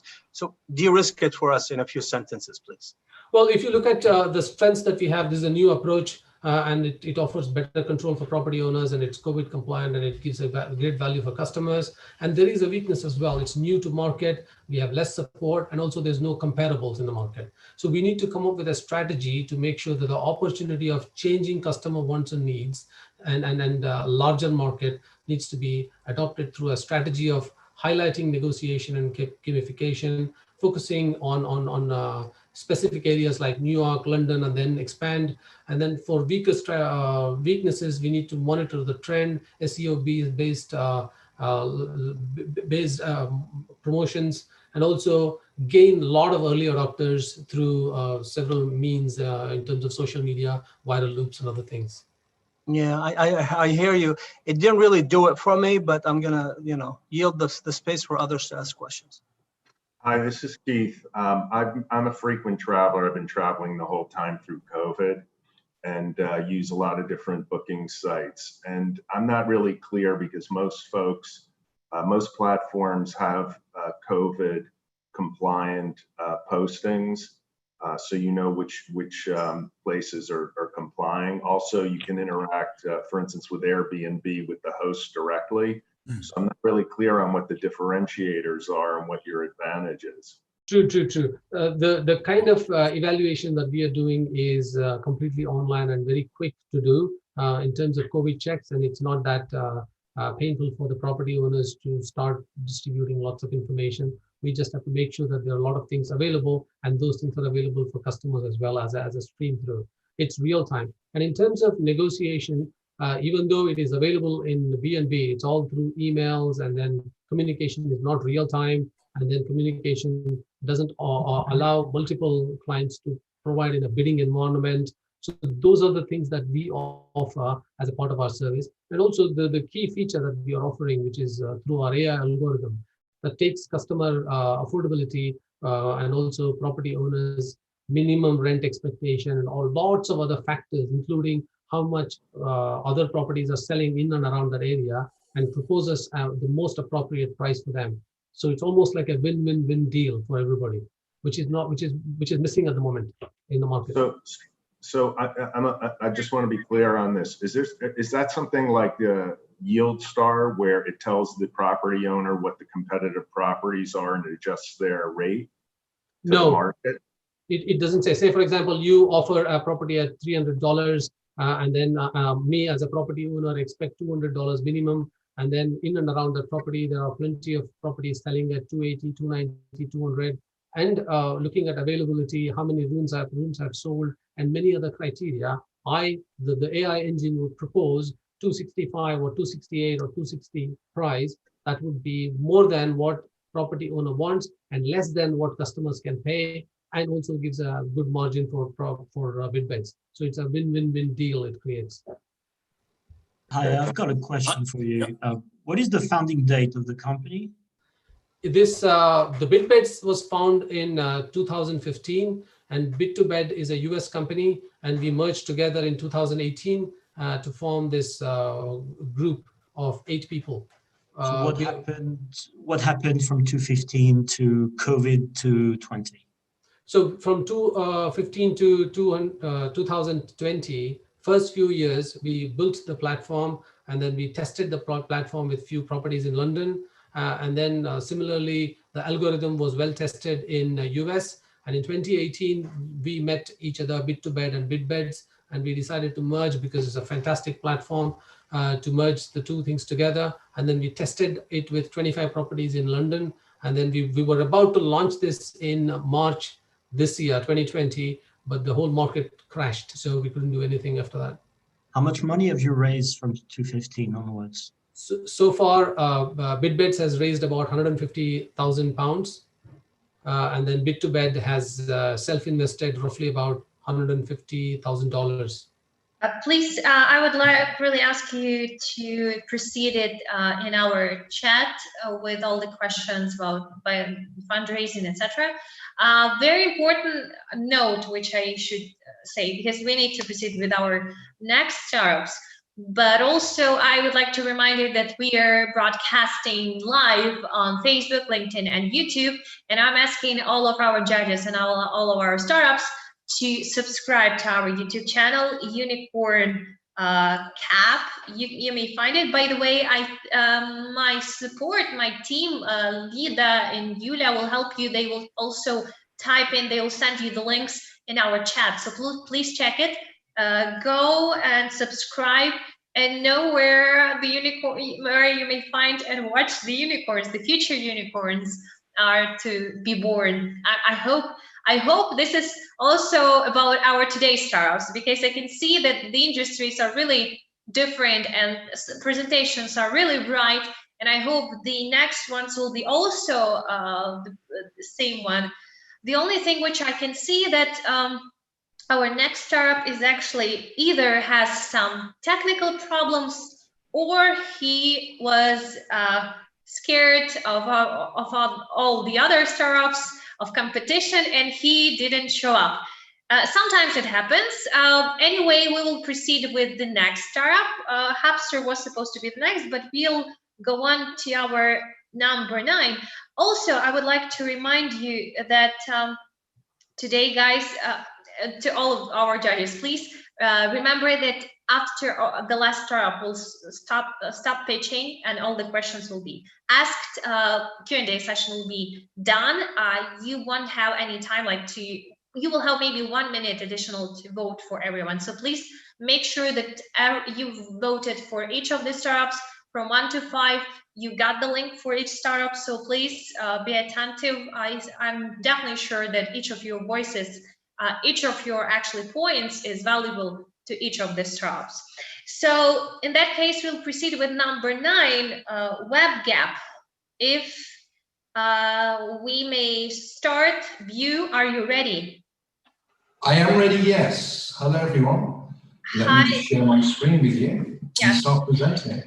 Whenever you're ready, I'll start counting the time. Ready? Good start, ready. Well, hello, everyone, and thank you for taking the time to listen to my story. My name is Guy, I'm the Chief Exec of WebGap, and I've been a federal defense contractor for the last 10 years working on browser isolation platforms. My startup, WebGap, is an award-winning browser isolation startup, and we're the developer of the world's most scalable and cost-effective remote browser platform. Since launching our MVP, we've had 5 acquisition approaches, 3 of which turned into serious offers that we declined in favor of further in-house development and value creation. We've got a notable anchor investor in place and about 100 paying customers. We were recently recognized as a top 10 web security provider by Enterprise Security magazine. And I think the reason for that is because the problem we're trying to solve. It's a big problem. It's the problem of our browsers being the world's most commonly used application. We use browsers to reach out, see the world, and interact with the world. The problem with that is that the world can also reach out and interact with us through the browser. It's an open window into our local computers. Gartner estimates that the vast majority of cyber attacks begin with the browser targeting end users as they surf the internet. And current security tools are failing to protect us. So the WebGap solution is quite simple. It's to physically isolate your web browser and your web browsing activity away from your local machine and away from your local network. We call this security through physical isolation. And it's the idea that your computer should not have an open window to the world that they can climb in and steal from you, use it to climb in and steal from you. So it's a simple idea in principle, although much more technically complex behind the scenes. Here's what that looks like. You request a web page, we fetch that web page, destroy it, and rebuild it, removing any potentially malicious code. We deliver a sanitized web page back to the user who consumes its content as it would normally. It looks and feels and acts and behaves like the real web page should, but it's not. It's a recreated, physically isolated version. The market for this is huge. In the US alone, which is the market we're predominantly focused on, there's 120 plus million people who use the internet at work on a daily basis, who are using the browser to do their jobs. And we think the key to capturing these users is lowering the cost of remote browsers and browser isolation to the point where they become inexpensive enough for the mainstream to adopt them. And these are the problems we've been focused on. Cost and scale, these are the problems we think we've solved. We've had a wonderful 12-month private beta. We signed up a number of very prestigious companies to that private beta, and we're currently preparing to launch our enterprise platform. And ask me anything. That brings me to the end of my short presentation. Please feel free to ask me any questions. I'd love to answer them. Time.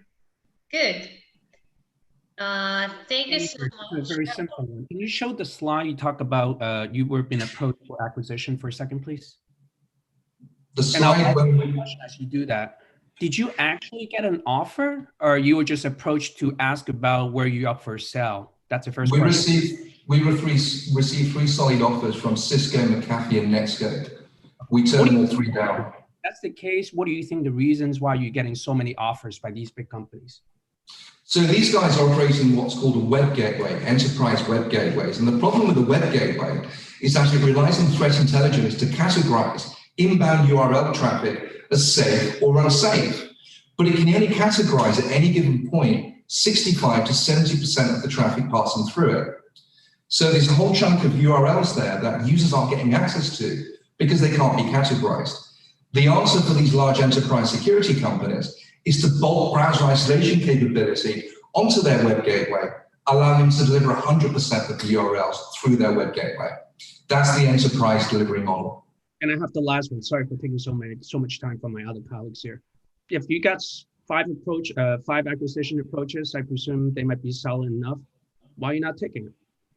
We haven't launched our technology yet. We haven't won any significant enterprise customers yet. These 100 paying customers you see are very small. They're private beta customers who we charge so they can play when they see glitches or bugs.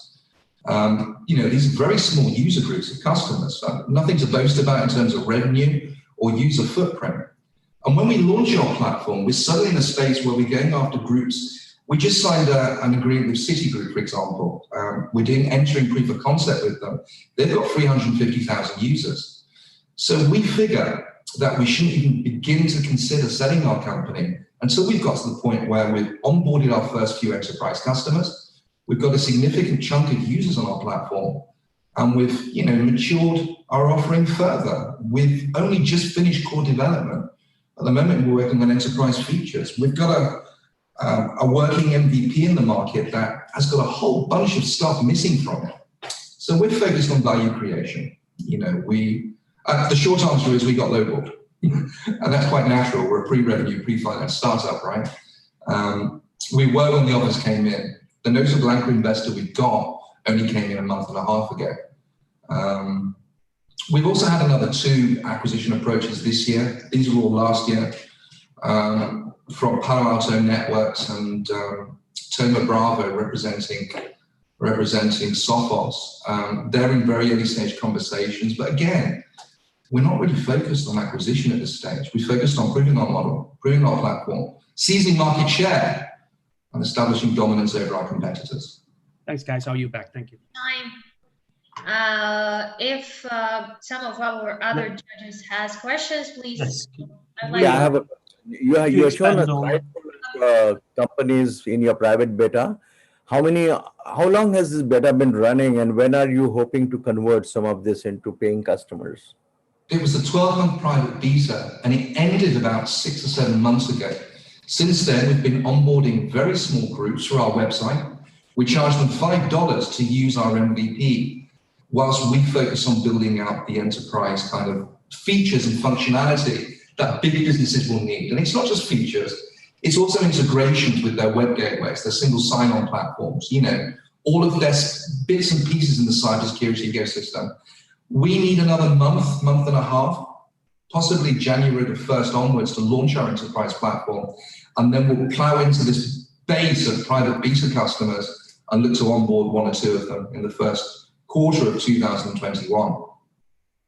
Thank you. I'm sorry, but with further questions, please proceed in chat because time is limited, as I mentioned previously. We have right now the last startup to pitch today, which is HubZero. Bill, are you ready? And like spoiler alert, what we will hear about California. Whenever you're ready, please share the screen and we may start. Okay, this is Bill Alderson. Can you see my screen? Yes, if you're ready, we may start. Yes? Yes. Start. Hi, I'm Bill Alderson. I've been analyzing network packets since I worked at Lockheed Missiles and Space Company in 1980. I've gone through multiple IPOs, acquisitions. Our last was $200 million with NetQoS. And that team came together to build out the HubZero capability for a scalable security platform capability. We wrote the patent 4 years ago, and we came out with this new patented security approach. We've raised 2.1 million, and we have successfully built out this product, which discovers the attack surface of every device. Then we limit that attack surface. We actually limit how far data can travel by limiting how many routers it can go through. So we limit how many routers a packet can go through to keep your data inside your company or inside your data center. Once a phish gets in, they can go and ravage anything for ransomware and phish attacks. When somebody attempts to come in, we alarm on that attempt. This is the way it works. This is our actual product. Here you see on the 51st floor of the Empire State Building, a data center. That data center has the database. A phish comes in from the 3rd floor of the Transamerica building and phishes the workstation. They attack the database, and the response is a limited amount of space. We stop that data compromise and then alarm. That's what HubZero does. I'll show you that we also work with others to bring about the ability to, number one, stop server compromise, alarm on the attempt, visualize the location, and record all of those events. Our system essentially allows you to take existing technologies, which are the status quo like firewalls, and when they break, rest assured your data stays safe inside the data center, inside your company. And we've patented this, and very high-level people have said this is a great solution. We show you where your data is traveling and then allow you to say, I don't want it traveling there. And you can keep your data inside the data center. We have built out a software as a service capability to show you where your data is traveling and allow you to secure your information. So that is basically the system. Our plan is to stop data compromise on all computing devices. Our revenue projections are very high, especially with the patent being able to license. So instead of keeping hackers out, we keep your data in. Sensitive data belongs on a leash. Thank you. Who would like to be the first one to ask the question? I think, Bill, this has been more of a product presentation rather than an investor deck. So tell us more about how are you going about building this business? Well, we've already raised money and built out the product, and we have gotten initial traction with several customers. We have 2 existing customers that have come in and paid for the product in the last 2 months. We have about 6 proof of concepts in process right now with billion-dollar companies in Europe and the US and Australia. We are working very rapidly toward go-to-market, and that's what we're looking for now is help going to market. Next question. Thank you. Thank you, Sudhir. What can we do for you, Mr. Bill? What are you doing here since you are successful on every front? How relevant are we to you? When you're bringing a new product to market and you don't have Cisco emblazoned on your forehead with a tattoo or a brand, very difficult to get market penetration with a new category of product. We need help in gaining notoriety and market penetration. Obviously, we're leaving the laggards to later, but right now we're looking for the early adopters, and we're successfully moving into the early adopter area. We need help in, like I said, market education and creating a brand new market segment of limiting how far data can travel. I have a question. Are you in conversations with companies like Accenture who, could go with you into large enterprises? Yes. And give you sort of instant brand credibility, if you will. Yes. We are working with Capgemini. We're working with SAIC and some ex-people from Accenture right now. We're a small team, so we can't penetrate all of those markets, but we do have those systems starting to work in our favor. And we've got a very large manufacturer that you would know by name who's looking at putting our product into 3,000 retail stores across Europe. That's fine. I think Accenture would probably be interested. And I think they're a lot those other partners are great, but I think Accenture has considerably more access to large companies who need their data to stay safe. Awesome. Appreciate any introductions of that nature. Happy to. Thank you. Bill, NetApp and Cisco, good connections there. If you need that introduction, let me know. Very good. Thank you. I actually have been involved in critical problem resolution, and when NetApp became a billion-dollar company, their whole network went down worldwide, and I came in 45 minutes and brought it back up. So that's kind of my claim to fame in critical problem resolution and security of US stock markets. And I'm the guy who went to the Pentagon immediately following 9/11 to help them recover communications. I led that effort. So is the company purely based on you and your great history, or is there other second, third, and fourth in command? God forbid you decide to take a vacation. Yes. We just engaged a new CEO who sold a cybersecurity company a few years ago out of the UK, and he's begun to help us right now and build out sales and the channel. Do you have a team slide? I don't have it right here with me today, but I do have a team slide. One more question. I'm going to play on what you said before. You get a Hotel California, your customer can leave, but the data cannot. So what happens with the data? I mean, if you own my data, I cannot leave without my data. So this is interlopers coming in, and when they try to leave, we limit how far it can communicate so that they cannot take your data out. So this is for databases and vital information that you want to stay inside your company or your data center walls. And so we act as a secondary safety valve for your data so that even if there's a firewall that is errantly open, our product stops it from being able to communicate outside the data center or outside the perimeter that you set. Okay.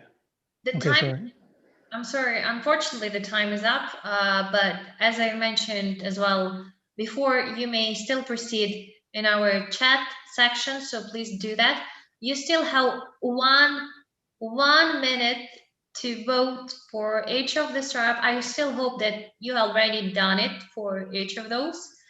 While this is happening, while still we're counting the voice, right now our team will count all of your points, all of the points which judges have given to the startups. I think we have pretty exciting news about our Unicorn Cup finals. Am I correct?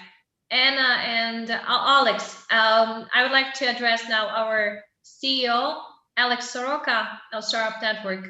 If I'm not mistaken, we have some pretty exciting news for the startup, which will be the winner, which will go to the finals today.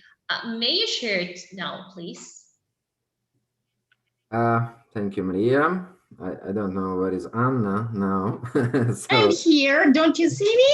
Okay, I don't see you. So Anna, probably you will tell us about the final, and I will tell about VC House. Yes.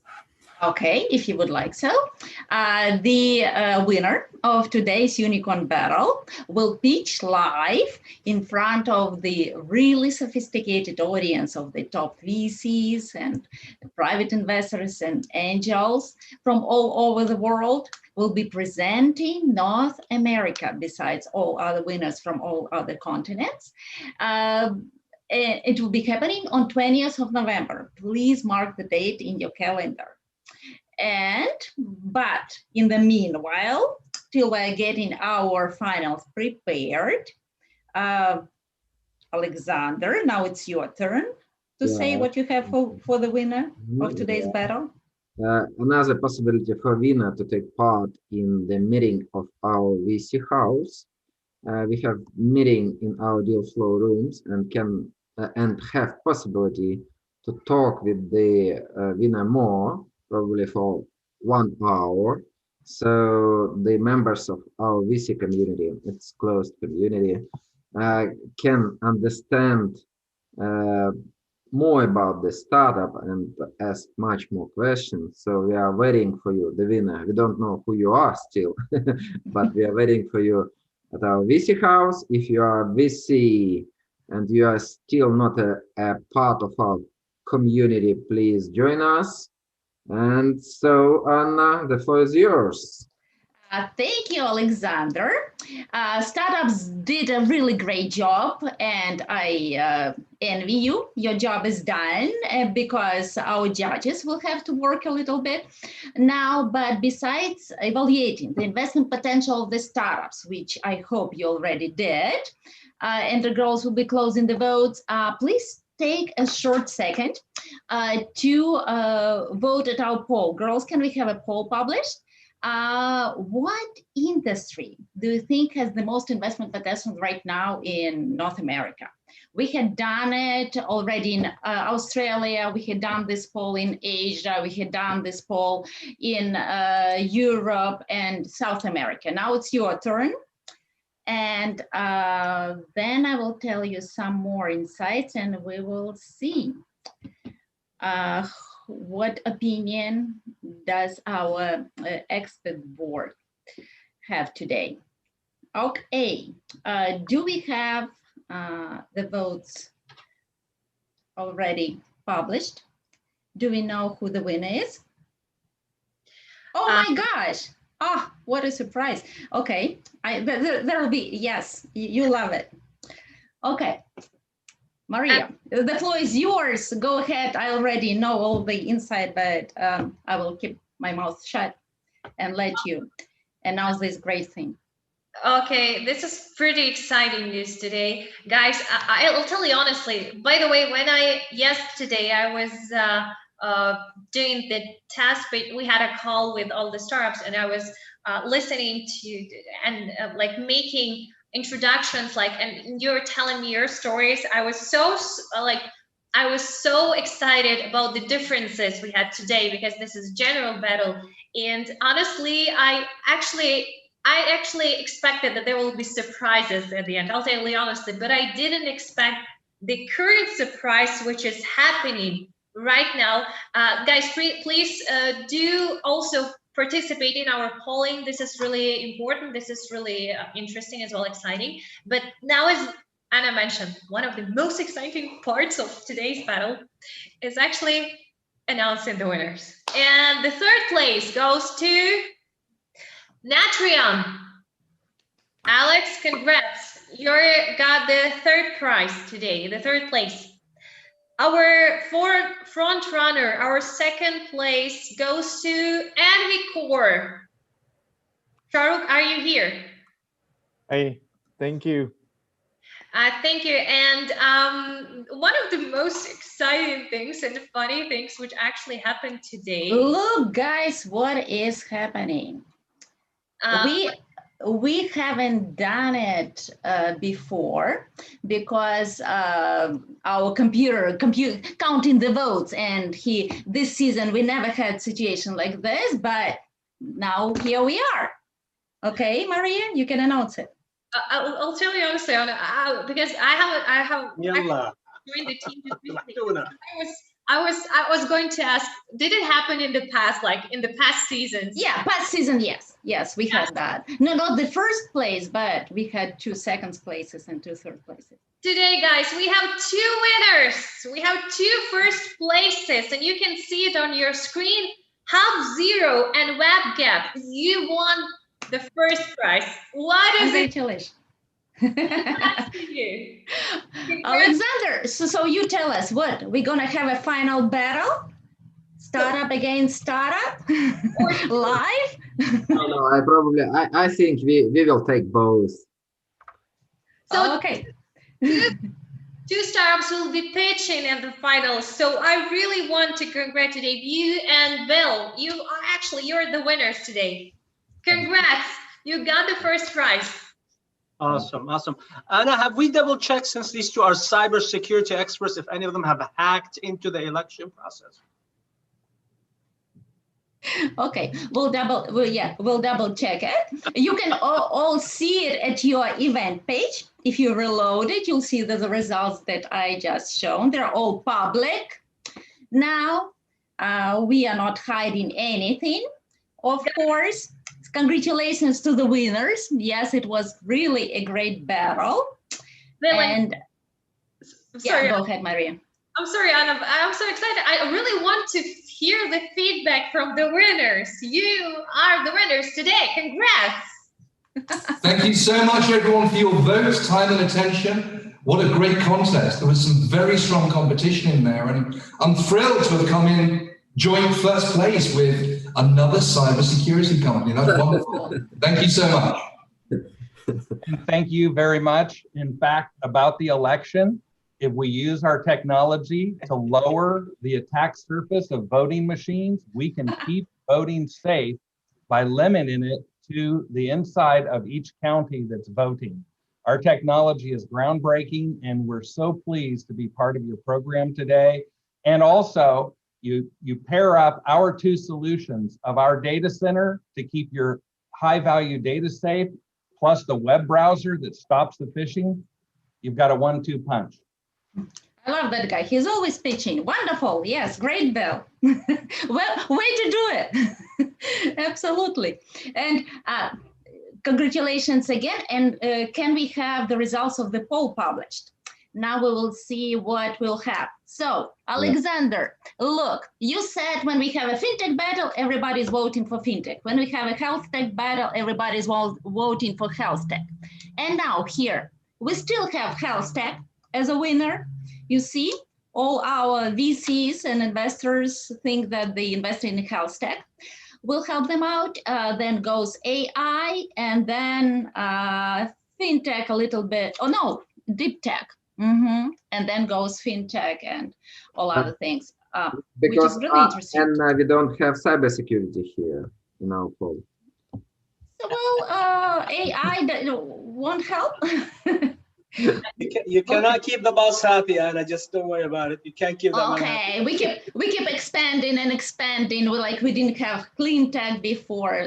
We cannot fit all industries in, but we'll try to do it. But I did my little investigation, and that's what I found out, that in 2020 in the US, the industries where investors put the most money is fintech in the first place, then goes AI, and then e-commerce and mobile apps. In Canada, still fintech, but the second place is health tech, and the third is IT and AI. What do you think is like, who resembles the true picture? Our voting or the media? Because like media can also be biased, or we are biased, or what? Or you have like the third opinion, your personal opinion. Who can? I think we just have second wave of coronavirus, so. Everybody is concerned about the health tech? Yeah. Well, people are still looking into the future, right? They would like to secure the investment. They would like to, I don't know, make this world a better place, as the same thing as we do, right? Well, Jules, what do you think? Like regarding like the investment industries? You know, there was a little bit of a lull with when the pandemic hit around the world, and everybody was trying to figure it out.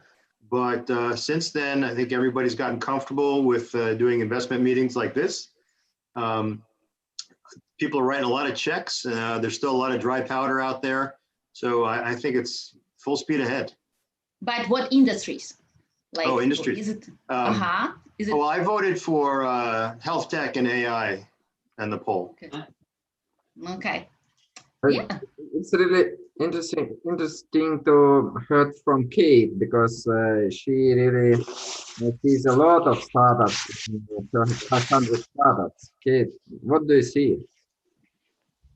Yeah, I mean, I voted for fintech and healthcare, but yeah, we see a lot of interest from future work, healthcare, fintech, AI, of course. Yeah, so I mean, as a global industry agnostic investors, we see a lot of spike in interest and applications from different verticals, but I think the voting results are pretty accurate based on what we see on the market right now. Okay, cool. So you see, like we have a really representative expert board. They know everything. In this case, I would like also ask to share everyone's opinions on this.